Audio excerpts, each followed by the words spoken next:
আমাদের দিকে আছে না, যদি ঘরে বাড়ি চালাতে কোনো পাখি ডাকে, কুটুম পাখি ডাকলে তারা কি মনে করি আমাদের বাড়িতে মেহমান আসবে, আছে না? শিরকে যুক্ত আছেন, ছোট শিরকে যুক্ত আছেন, কুসংস্কারে যুক্ত আছেন। আমরা মনে করি না কুলা বা ডালাতে পা লেগে গেলে পরে ঘরের বরকত শেষ হয়ে যায়, লক্ষ্মী শেষ হয়ে যায়? মনে করেছেন শিরকে যুক্ত আছেন, ছোট শিরকে, তওবা করতে হবে। আমরা মনে করি না যে জোড়া কলা খেলে জোড়া জমট বাচ্চা হয়, শিরকে যুক্ত আছেন। আমরা মনে করি না রাত্রে বেলায় ঝাড়ু দিলে ঘর থেকে বরকত শেষ হয়ে যায়। আমরা মনে করি না যদি রাত্রে বেলায় ধার দিলে বা বহনির সময়, বহনি বলি নাকি আপনারা, বহনি বলেন, বহনির সময় যদি ধার দেওয়া যায় তাহলে বরকত শেষ হয়ে যায়, শিরকে যুক্ত আছে।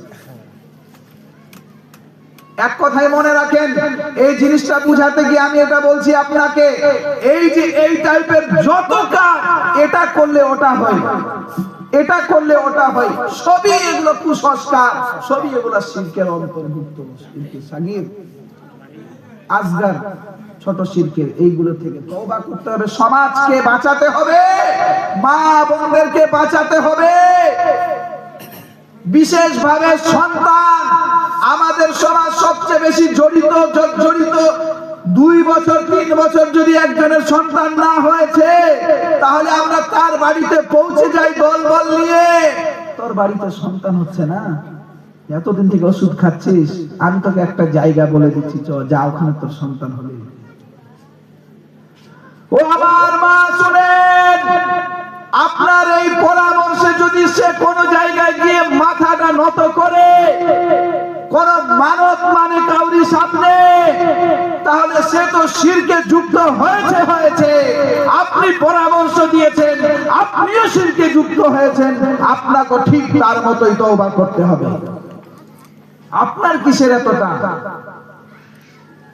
আল্লাহ বলছেন লিল্লাহি ইয়াহাবু মান ইয়াশা, আমি যাকে চাই শুধুমাত্র সন্তান দিন, পুত্র সন্তান দিই, যাকে চাই শুধুমাত্র কন্যা সন্তান দিই, যাকে চাই দুটাই দিই, আর যাকে চাই কিছুই দিই না, আর যাকে দিই না সে দুনিয়ার কেউ দিতে পারে না। আপনার এই পরামর্শ দেওয়া শিরকের শুধু অন্তর্ভুক্ত হয়েছে। যদি আপনি ভাবছেন যে অমুক জায়গায় গিয়ে সন্তান হয়ে গেছে, আপনি যদি নাও যেতেন তাও ওই বছরই সন্তান হতো, শুধুমাত্র আপনি শিরকে যুক্ত হয়েছে। নাহলে দলিল নেই। আমাদের সমাজে অবশ্যই এমন কিছু মেয়ে লোক আছে, এমন কিছু স্বামী স্ত্রী আছে যার জীবনে সন্তান হয়নি, ঠিক আছে, কিন্তু যারা মানে, তাদের সমাজে এমন মানুষ আছে যাদের জীবনেও এত মানার পরও সন্তান হয়নি, অবশেষে বিনা সন্তানে মারা গেছে। আছে কি?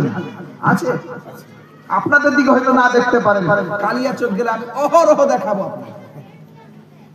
আরে যারা সবকে ভালো করে বেড়ায়, সেই কালিয়াচকের নাকি সবচেয়ে বড় পীর, সে একটা পায় না, জানেন? হুইল চেয়ারে সে ঘোরাফেরা করে, সবচেয়ে বড় পীর, সবচেয়ে ভালো করে বেড়াচ্ছে। তারা কেমন করে হয় বলেন? কতটি মানুষ অবুঝ হয় তাহলে হয়। আচ্ছা বাবাজিরা, এবার আপনাদেরকে বলি, আপনাদের জন্য একটা শিরক যেটা আমাদের মধ্যে অহরহ আছে। কসম বুঝেন? কসম কি বলেন? কসম বলেন না কিরা বলেন? কি বলেন এটাকে? না কি নাম কি, কিরা না কসম? কসম বলে না? তো কসম খাওয়া, আচ্ছা এর কোনো গুরুত্ব আছে? কসম কেন খায় মানুষ বলেন তো? মানে সামনেরটাকে যাতে করে ভালো ইফেক্ট পড়ে, মানে জোর দেওয়ার জন্য, সামনেরটা যাতে করে বুঝে নেই, তার কারণে। অর্থাৎ আপনি যত বড় জিনিসের কসম খাবেন, যত গুরুত্বপূর্ণ জিনিসের, সামনেরটা তত বেশি তাড়াতাড়ি বুঝবে যে না মসজিদের কসম খেয়েছে, না এই তো এটার কসম খেয়েছে, বাপের কসম খেয়েছে, মানে সামনেরটা ইফেক্ট পড়ার জন্য। সেজন্য আমরা কসম খাই, আর সে সামনেরটা বিশ্বাস করে না। সে যদি মিথ্যাও কথা হয়তো বলি, আরে কসম করেছে, ছেড়ে দেবে। কিন্তু মনে রাখেন, আপনি যদি আল্লাহ ব্যতীত অন্য কাউরি কসম করেছেন জীবনে, তাহলে আপনি শিরকে আসগারে যুক্ত হয়েছেন, তার কারণ হলো কসম শুধুমাত্র আল্লাহ হালাল করেছেন শুধুমাত্র নিজের জন্যই। আপনি যদি কসম খেতেই হয় আপনাকে